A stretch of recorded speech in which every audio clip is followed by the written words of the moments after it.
Menjelaskan materi tentang sistem integumen.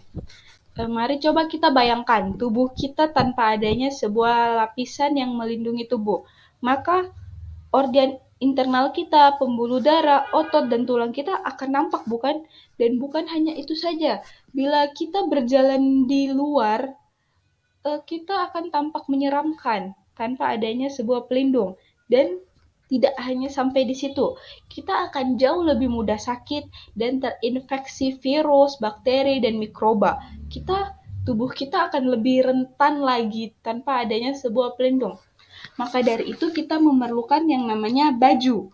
Namun jika baju ini adalah baju biasa, itu akan rusak, bukan? Akan mudah rusak dan akan mudah hancur seiring berkembangnya tubuh kita, seiring berkembangnya usia kita. Maka dari itu kita memerlukan sebuah baju super yang lentur, tidak mudah rusak, memiliki pendingin, pemanas, anti radiasi, dan terutama bisa memperbaiki dirinya sendiri agar dapat kita gunakan selama-lamanya. Dan itulah yang kita miliki sejak kita lahir, yaitu kulit kita. Kulit yang kita miliki sejak lahir ini itu seperti baju super yang melindungi tubuh kita. Nah, namun kulit ini juga memiliki beberapa lapisan. Lapisan pertama disebut sebagai epidermis dan lapisan kedua dermis, dan lapisan terakhir disebut hipodermis. Yang akan kita bahas pertama adalah lapisan epidermis.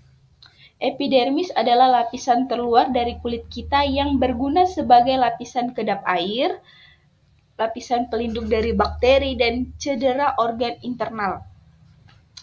Lapisan epidermis ini diperkuat atau ditopang oleh keratin. Keratin adalah sel yang memperkuat kuku dan rambut kita. Namun umur dari epidermis ini tidak begitu lama. Tapi tenang saja, sel yang telah mati akan terganti oleh sel baru setelah 4-6 minggu. Dan faktanya, sebagian besar debu di rumah kita itu adalah sel kulit kita yang berjatuhan dan berubah menjadi debu. Sebenarnya tubuh kita juga mengalami pergantian kulit. Namun, dikarenakan prosesnya yang teramat sangat lambat, kita tidak dapat menyadarinya. Apabila proses ini kita percepat, maka akan seperti ular yang sedang mengganti kulit. Yang membedakan adalah kulit orang dewasa bila direntangkan, luasnya akan mencapai 2 meter kubik dan beratnya akan sebesar 2 kilogram. Bila kita amati lebih dalam, epidermis tampak seperti susunan sel yang amat sangat banyak. Sel-sel ini tidak memiliki ujung dan kita tidak tahu berapa banyak jumlahnya. Dan bila kita amati lagi, di dalam epidermis terdapat penjaga atau pelindung yang kita sebut sebagai limfosit. Limfosit ini adalah sel imun yang melawan bakteri dan mikroba yang berhasil menembus lapisan kulit luar kita. Dan mari kita amati lapisan pelindung paling bawah dari epidermis yang kita sebut sebagai basal lamina. Basal lamina ini adalah tempat pembuatan pelindung tubuh kita atau limfosit kita. Dan di sini tempat pembuatan sel kulit baru. Dan di sini juga terdapat sel yang menghasilkan melanin. Melanin tubuh yang berfungsi sebagai penentu warna kulit. Maka dari itu terdapat 6 macam golongan warna kulit. Yang bisa kita lihat ada kulit yang berwarna putih, ada kulit yang berwarna kuning, ada kulit yang berwarna coklat, ada kulit yang berwarna hitam, dan warna-warna kulit lainnya itu tercipta karena adanya melanin. Nah, namun bukan hanya itu saja fungsi melanin. Melanin juga berfungsi sebagai pelindung kulit dari UVB, UVC, dan UVA. Dan fungsi keren dari melanin lainnya adalah melanin dapat menyerap sinar matahari dan mengubahnya menjadi vitamin D yang baik untuk tulang. Tidak hanya itu, di sini juga menjadi pelindung dari radiasi berlebihan. Namun sayangnya melanin. Namun sayangnya, epidermis ini tidak bisa melindungi kulit kita dari paparan sinar matahari dengan sempurna. Maka dari itu kita memerlukan yang namanya sunscreen sebagai lapisan pelindung tambahan untuk kulit kita. Nah, mari kita masuk ke bagian berikutnya, yaitu dermis. Dermis, lapisan dermis. Dermis itu merupakan lapisan paling tebal yang terletak pada kulit kita. Nah, lapisan ini tuh ketebalannya tergantung letaknya. Lapisan paling tebal dari dermis itu terletak pada tumit, dan yang paling tipis terletak pada kelopak mata. Di dalam dermis itu terbagi dalam 2 layer, yaitu papillary layer dan reticular layer. Nah, yang akan kita bahas pertama adalah reticular layer atau lapisan paling bawah dari dermis. Di dalam lapisan retikula ini terdapat atau mengandung pembuluh darah, kelenjar, folikel rambut, dan limfatik, serta saraf. Nah, di dalam dermis juga terdapat serat elastis dan serat kolagen. Serat-serat ini mengandung keseluruhan struktur kulit kita, serta memungkinkannya bergerak dan merenggang. Mari kita amati sel saraf. Sel saraf merupakan bagian paling sensitif. Saraf itu menangkap sentuhan paling kecil, perubahan suhu. Saraf akan mengirimkan hal ini ke otak. Lalu otak mengidentifikasi hal ini yang membuat kita dapat merasakan sakit, hangat, dingin, basah, kering, dan geli. Faktanya kita tidak dapat menggelitik diri kita sendiri. Itu dikarenakan otak sudah mengetahui area mana yang akan kita tuju. Otak juga tahu kekuatan dan intensitas serta saat terjadi, otak menurunkan sensitivitasnya. Namun saat orang lain yang melakukan, otak meningkatkan sensitivitasnya atau kepekaannya sehingga tubuh kita merespon dan melawan. Nah, di dalam dermis ini terdapat rambut. Nah, rambut ini tumbuh pada otot-otot kecil. Nah, rambut itu juga memiliki fungsi sebagai pelindung tubuh dari panasnya sinar matahari dan debu-debu yang berusaha untuk masuk ke dalam tubuh kita. Rambut ini juga akan bereaksi apabila saat kita merasakan yang namanya kedinginan atau saat kita mendengarkan sebuah musik. Nah, itu biasa kita sebut sebagai merinding. Saat terjadinya reaksi pada otot yang menyebabkan rambut kita berdiri, itu biasa kita sebut sebagai merinding. Nah, di dalam dermis juga terdapat pembuluh darah.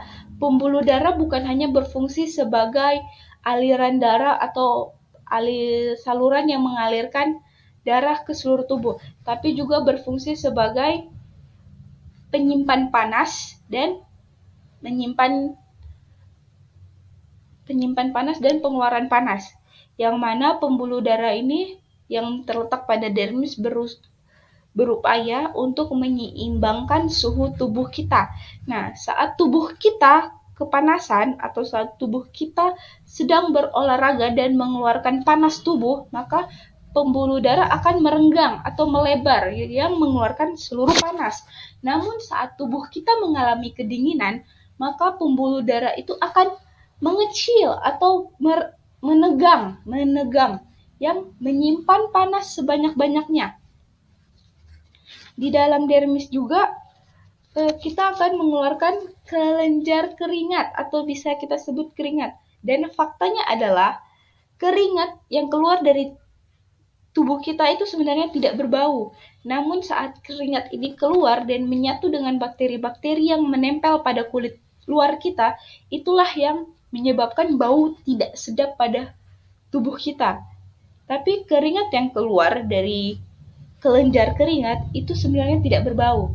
Dan karena dia menyatu dengan bakteri-bakteri yang berada di luar tubuh kita, itulah yang menyebabkan bau kecut, bau tidak sedap pada tubuh kita.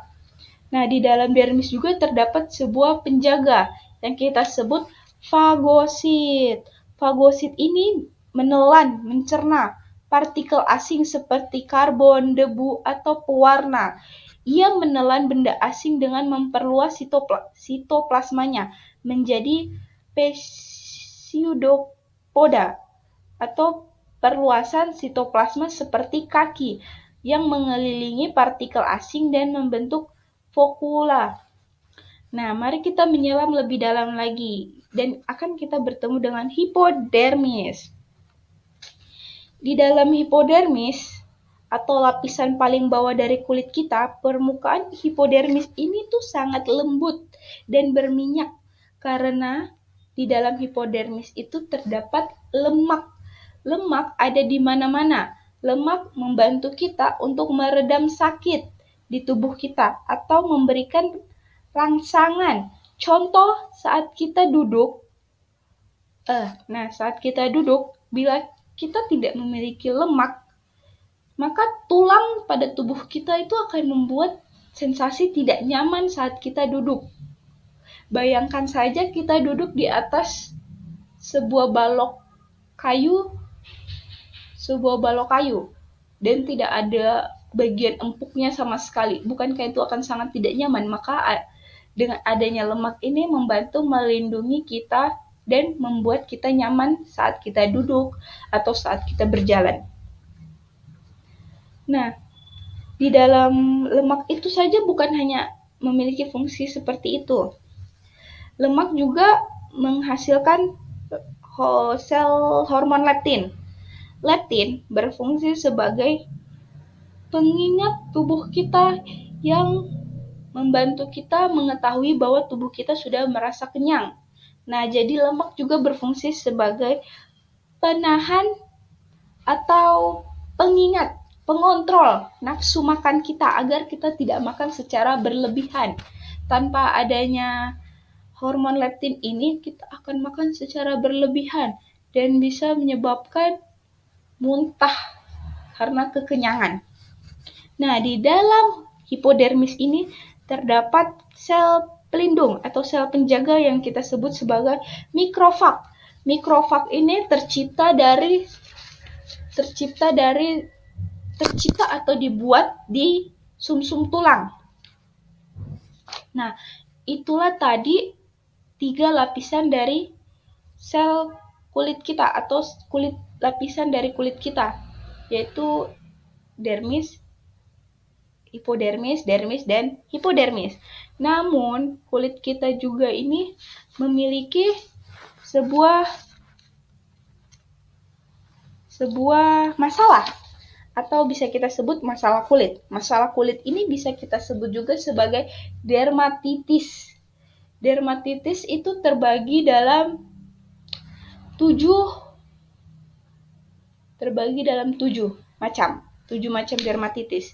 Yang pertama yang akan kita bahas adalah dermatitis atopik atau eksim. Dermatitis atopik umumnya dikenal sebagai eksim atau eksim kering. Pasalnya, penyakit ini membuat kulit menjadi gatal, kering, mengelupas. Jika kulit terdampak terus digaruk, gejalanya akan bertambah parah, sehingga kulit semakin rusak.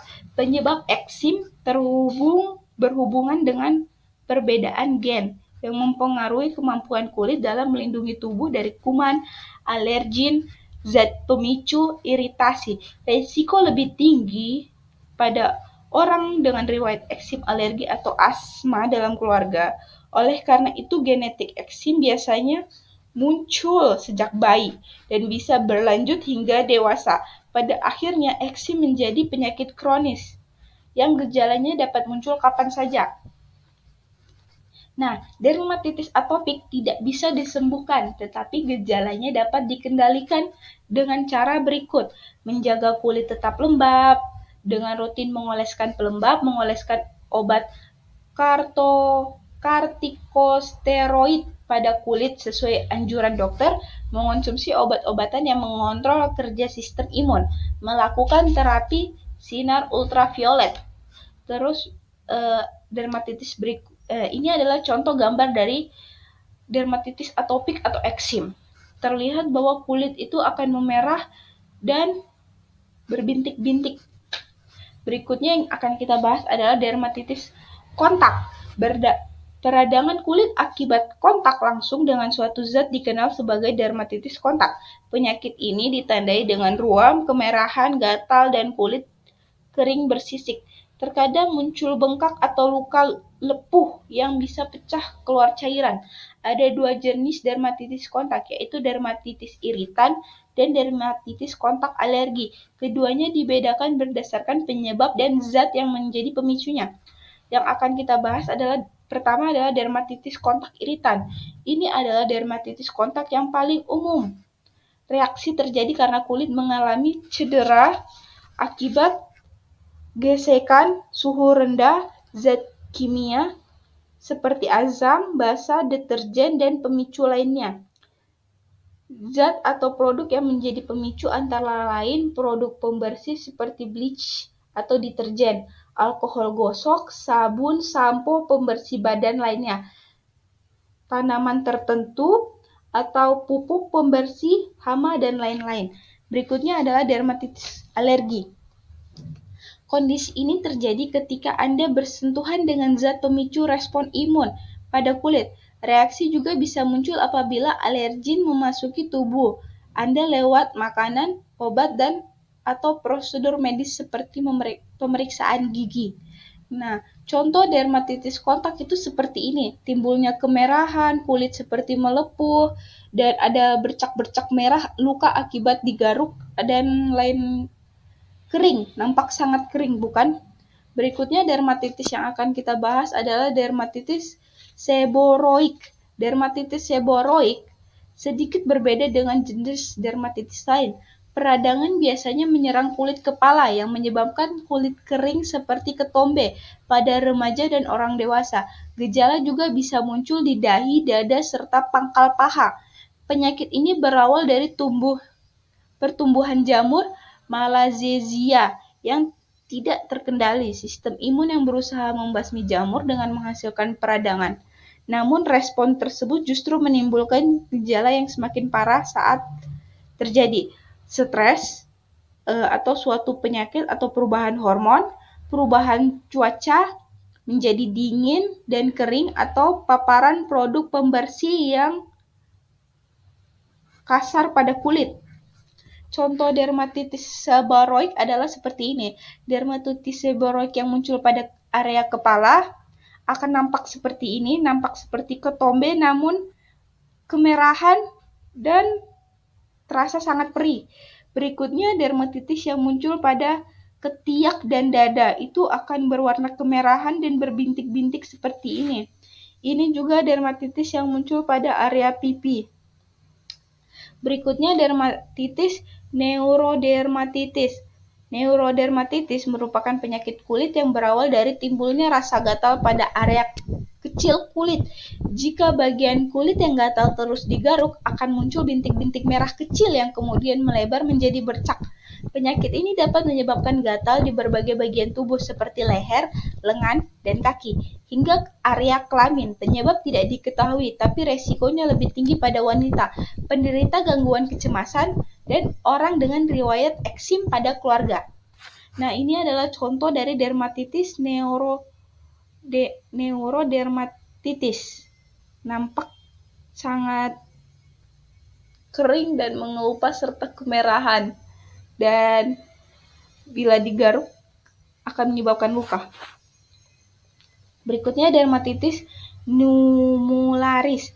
Dermatitis numularis atau eksim diskoid adalah penyakit kulit yang ditandai dengan ruam merah berbentuk melingkar seperti koin. Penyakit ini juga bisa menimbulkan luka lepuh berisi cairan yang lambat laun dapat mengering menjadi borok. Penyebab pastinya tidak diketahui, tapi pemicu bisa berasal dari kulit yang kering, sensitif, gigitan serangga, atau jenis dermatitis lainnya. Eksim diskoid yang muncul di kaki mungkin disebabkan karena kurangnya aliran darah pada tubuh bagian bawah. Ini adalah contoh dermatitis numularis yang berbentuk seperti lingkaran kemerahan. Oke. Dermatitis berikutnya adalah dermatitis veneta dan dermatitis herpetiformis. Dermatitis veneta memiliki gejala khas berupa luka lepuh panjang yang terasa perih dan panas. Kondisi ini kerap salah dikira sebagai herpes zoster, padahal penyebabnya adalah gigitan liur atau bulu serangga yang menempel pada kulit. Sedangkan dermatitis herpetiformis adalah gangguan autoimun akibat penumpukan antibiotik IgA yang biasanya dipicu oleh konsumsi gluten. Gejalanya mirip dengan gigitan serangga, tapi gatalnya sering tidak tertahankan sehingga harus ditangani dengan obat. Berikut adalah contoh dari dermatitis veneta dan dermatitis hipotermasi. Nah, itu tadi masalah-masalah pada kulit yang bisa kita alami. Sekian dari saya. Mohon maaf bila ada salah kata, salah ucap, ataupun ada pengucapan yang kurang tepat. Mohon maaf. Saya meminta maaf untuk kesalahan tersebut. Terima kasih yang sudah menonton. Assalamualaikum warahmatullahi wabarakatuh.